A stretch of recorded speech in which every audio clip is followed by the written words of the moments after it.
मोहतरमा सायरा बानो साहिबा। शुक्रिया जनाब स्पीकर। वो आपने कहा ना सलाउद्दीन भाई के शादी ब्याह महंगे हो गए हैं, तो इसका आसान तरीका है कि खामोशी से कर लें, 4 साल बाद मीडिया निकाल लेगा, पता ही ना चले किसी को। स्पीकर साहब, कल तो आए इसाक साहब और एक बम गिराकर चले गए, तो उनको वो रुके भी नहीं, आपने मुझे वक्त भी नहीं दिया। उनको तो मुबारकबाद पेश करनी थी यहाँ आने पर कि 4 साल कैदो बंद की सऊबतें उठाईं और उसके बाद वो आए और यहाँ पर हमें भले बम ही गिराया मगर अपना चेहरा दिखा दिया।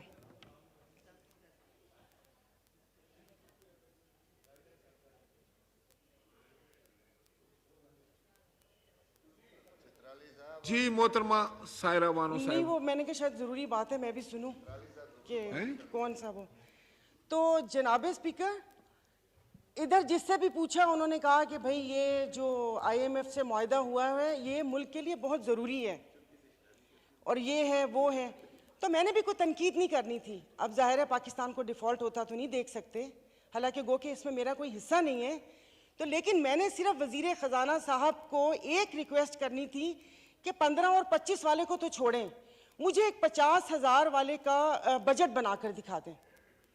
आप मुझे बजट बनाकर दिखा दें, मैं आपको इसको भी मैं आपको वोट दूंगी और आइंदा आने वाले आपके फैसलों को भी मैं सेकंड करूंगी।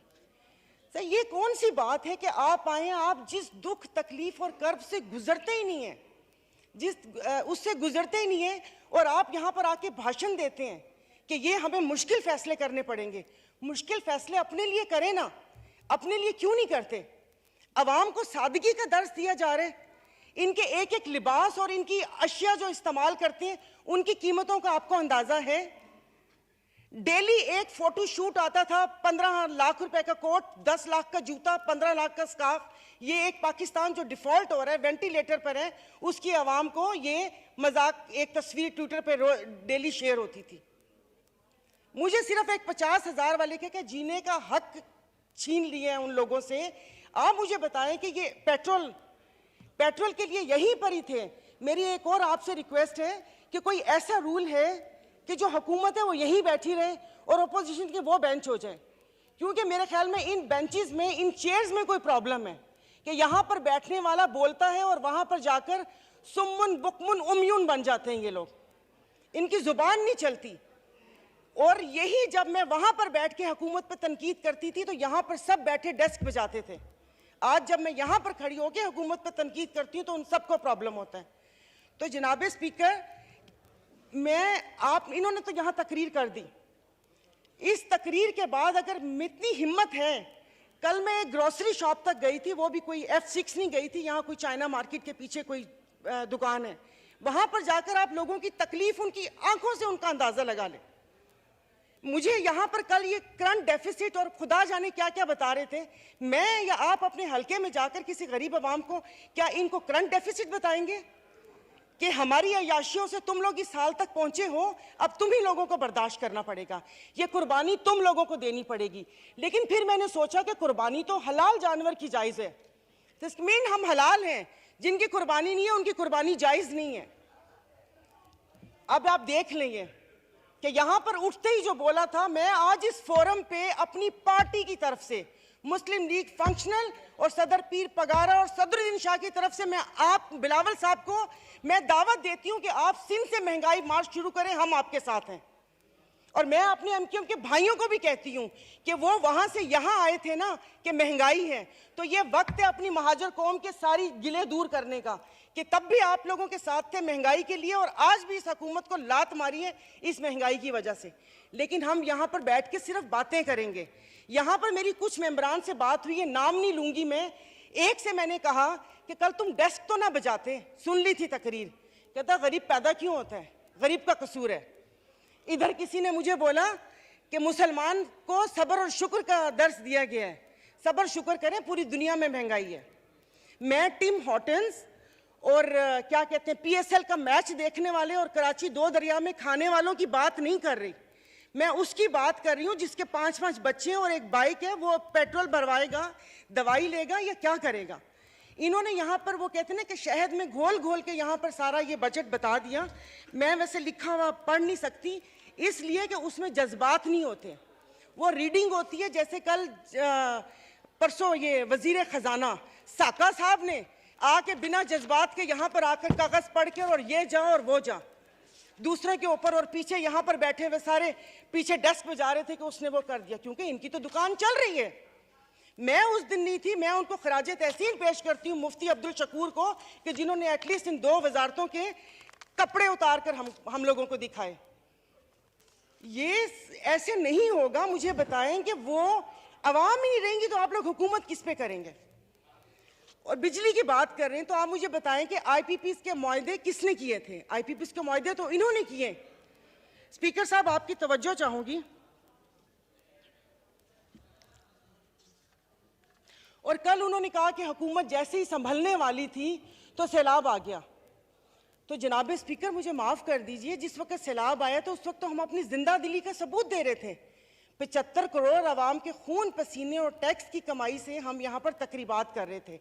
और मजे की बात है, प्लीज, मतलब मैं बहुत आराम से बात कर रही हूँ, कोई तंज नहीं करूंगी, कि अभी आइन की तकरीबात का आगाज हुआ है। क्या आइन के आर्टिकल 3 तो आई थिंक 27 या 35, 36 आगे, क्या उस पर यह रियासत पूरा उतरती है? क्या हमारी जानो माल की हिफाजत है? यहाँ पर हमें बुनियादी सहूलतें मुयस्सर हैं यहाँ पर? मतलब हम लोग इतने नाक के पक्के हैं कि उस पर वो करके आइन की बात कर रहे हैं। और ये हालात इस नहद तक ना पहुंचाएं कि हम अपनी बड़ों की कुर्बानियों को बेफजूल समझें, क्योंकि गोरे से तो लेके रहेंगे पाकिस्तान, ये नारे लगाकर हमने आज़ादी तो ले ली, अब मैं किससे आज़ादी मांगूं? क्या गोश्त खाने के लिए हमने आज़ादी मांगी थी कि खुला गोश्त यहाँ पर खाने को मिल जाए? उसके अलावा तो कुछ भी नहीं है। और मुझे माफ़ कर दीजिएगा कि उस कश्मीर वाले दिन में यहाँ पर ना वज़ीर आज़म थे, ना वज़ीर ख़ारजा थे, ना दिफा मिनिस्टर थे, और ये यहाँ पर कश्मीर का वो हो रहा था। और जो मोदी की कहानी सुना रहे थे, मुझे तो एक सेकंड के लिए, मैं तो उस वक्त आई थी, मैं समझी कि आप शायद यहाँ के हालात सुना रहे हैं।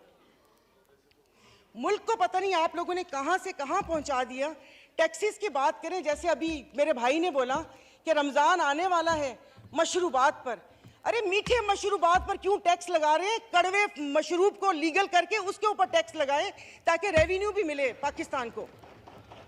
मीठे मशरूबात, एक गरीब रोज़ा रख के एक उसकी ख्वाहिश होती है रूह अफ़ज़ा पीने की या वो करके, और उन्होंने कहा बाकी चीज़ों पे टैक्स नहीं लगा। मुर्गी गोश्त महंगा नहीं हुआ, वो अल्हम्दुलिल्लाह हमारे पाकिस्तानी खुद ही महंगा कर लेंगे। जनाब स्पीकर, अभी वज़ीर आज़म साहब ने कहा था कि ये जो थर्ड कोल है ये गेम चेंजर होगा, उसके ऊपर तो टैक्स लगा दिया, वो क्या गेम चेंजर होगा? और नहीं, उसको हलाल कर दे, मीठा तो गरीब पीते हैं, आप लोगों को उसको लीगल करके उसके ऊपर टैक्स लगा देना चाहिए। तो जनाब स्पीकर, ये सब बैठ के इसके मसले को, मेरी बात सुनिए मोहतरमा, मैं एक तवज्जो आपकी दिलाना चाहता हूँ कि सेनेट की तरफ से फाइनेंस सप्लीमेंट्री बिल पर सिफारिशात मौसूल हो चुकी हैं, जिनकी कापियाँ आपको मुहैया कर दी गई हैं, लिहाजा आप उन पर भी बहस करना चाहें तो कर सकती हैं। सर, अभी कौन सी कॉपियाँ? और आज हालात तो यहाँ पर है कि आज पावर की मीटिंग है और रात को 90 सफ़ों का एक पम्फलेट आ गया था, मैं 90 सफ़े रात को बैठ के पढ़ती और ये यहाँ पर आके करती। जनाब स्पीकर, ये ऐसी बात करते हैं यहाँ पर। अब मैं, सायरा बानो नाम है, एक्टिंग भी बहुत अच्छी करती हूँ। इन सब की आवाज़ के साथ इनको इनका कोरम याद दिलाऊंगी, जो यहाँ पर 5 दिन लगातार आप करो तो हलाल, यानी कि अपनी तकरीर जारी रखिए। आप अपनी तकरीर तो ये यहाँ पर जनाब स्पीकर, इनको no cross talk please. Honourable मेंबरान एक दूसरे से क्रॉस टॉक नहीं कर सकते किसी सूरत फर्क में। नहीं पड़ता ना, दिल दुखा हुआ हो तो तब ना। मैं आपको अपना, हमसे शेदादपुर में 2 हफ्ते पहले, 1 हफ्ते में 4 खुदकुशी हुई है, और मैं इस ऐवान के सामने कहती हूँ कि ठीक है, मेरे हस्बैंड वेल ऑफ हैं, बट मैं एक मिडिल क्लास फैमिली से हूँ। मेरे भाई ने परसों मुझे मैसेज किया और उसने बोला कि दुआ करोगे मैं मर जाऊं। और वो सिर्फ एक मेरा भाई नहीं है, मैं पूरे अपने जो भाई जिनका राब्ता मुझसे नहीं है, मैं उनकी मैं बात कर रही हूँ। जनाब स्पीकर, कल मैं गई थी, वो जिस बंदे ने 4 टमाटर और 4 आलू लेकर 400 उसके पास नहीं थे, उसने पर्स निकाला, मैं शर्म से गड़ के मर गई। 272 लीटर पेट्रोल आप लोगों ने मुश्किल करनी है तो आप V8 और बड़ी बड़ी ग्रैंड क्रूजर को 500 लीटर पेट्रोल देना, गरीब को आप नहीं वो करें। दवाइयां तो वो दवाई नहीं मिलती, सरकारी अस्पताल का आपने हाल देख लिया। मैं प्लीज आप मार दें, आप प्लीज मार दें। ये मेरी बहन पीछे बैठी हो तो पीछे ही बैठी रहो, अगली दफा की टिकट नहीं मिलेगी अगर ज्यादा चुट की तो। ऑनरेबल स्पीकर, मतलब इनके दिमाग मिली नहीं उन लोगों से, इनके भूसा भरा हुआ दिमाग में। ऑनरेबल मेंबर, आप मुझे एड्रेस करें और नहीं सर, ये ऐसे बोलती कोई काम है नहीं, पार्टी में कोई पूछता है नहीं, और यहाँ पर आके सिर्फ ये 4 अल्फाज बोल के और उसको वो कोशिश करती है कि हमने भी उंगली कटवा के शहीदों में नाम लिखवाया है। मतलब ये कौन लोग हैं? आप जारी रखें। तो आप मुझे बताइए, अशराफिया तो चली जाएगी यहाँ से, तो हम बदमाशियों को मार देना कि इस मुश्किल हालात में भी जीने की ख्वाहिश रखते हैं, ये बदमाशी नहीं है तो और क्या है? इज्जतें नीलाम हो। अभी तो पहले किसी ने मुझे कहा कि आगे क्या होगा, बच्चे तो बिकते थे, इज्जतें भी नीलाम होती थी। आई एम सॉरी, भले आप एक्सपेंस कर दीजिएगा अल्फाज, पहले ढके छुपे होती थी, अब खुलेआम होंगी। और मैं इज्जत नहीं बोलूंगी, जिस्म फरोशी बोलूंगी, क्योंकि अगर इज्जतें बिक रही होती तो सब खरीद लेते, फिर बिल लाने की जरूरत ना पड़ती कि इज्जत दो हमें। सब यहाँ पर बैठे हुए इज्जतें खरीद लेते अगर इज्जत बिक रही होती। तो आप मुझे बताएं कि कोई लाया अमल दे दें कि अगले 5 साल तक ये मुश्किल हालात बर्दाश्त कर लो या 10 साल तक बर्दाश्त कर लो, तो फिर भी तसल्ली हो कि ठीक है मैं नहीं रही तो ठीक है मेरे बच्चे उसमें रहेंगे। सर आपने तो बच्चों से जीने का हक छीन लिया इन लोगों ने। 20,000 वाला क्या करेगा? और इंसाफ की आप बात करते हैं, मैं तो अदालतों वाली इंसाफ या उस चीज़ की अभी वहाँ तक तो मैं गई नहीं। आप ये चीज़ों को देख लें, यानी कि मेरी अगर आमदन 10 लाख रुपए महीना आता है, मैं भी वही मुर्गी खरीद रही हूँ 800 रुपए किलो, और मेरा ड्राइवर बच्चल जिसकी 30,000 रुपये तनख्वाह है वो भी 800 खरीद रहे हैं। वो दूध 200 रुपए किलो मैं भी ले रही हूँ, 200 किलो वो भी ले रहे हैं।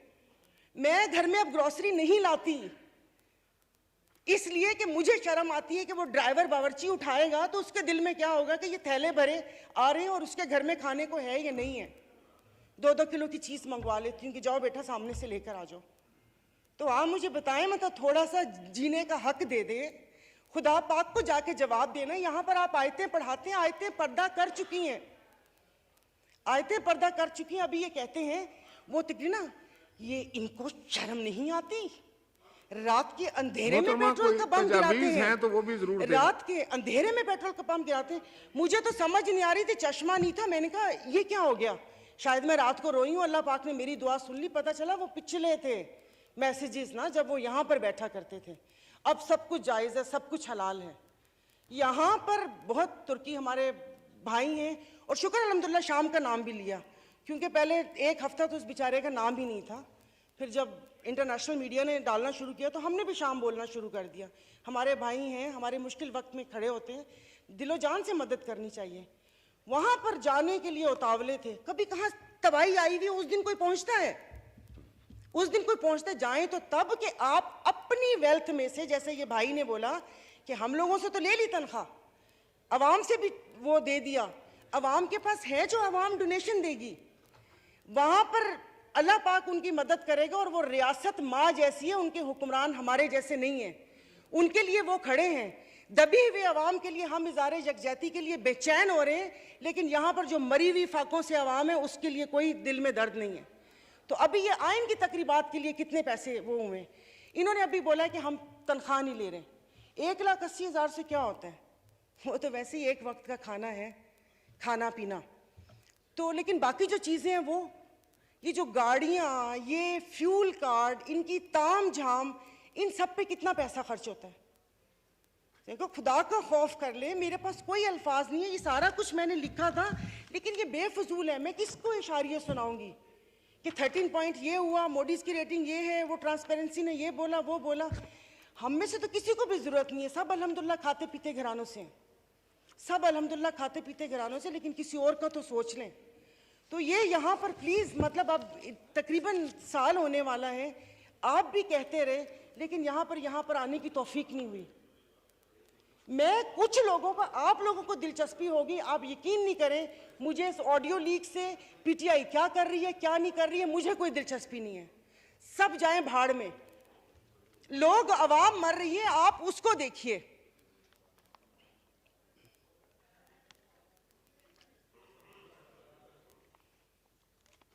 तो खुद ही कह लेते इनसे सिफारिश क्यों करवाई। मोहतरमा कंक्लूड कीजिए, वाइंड अप कर ले।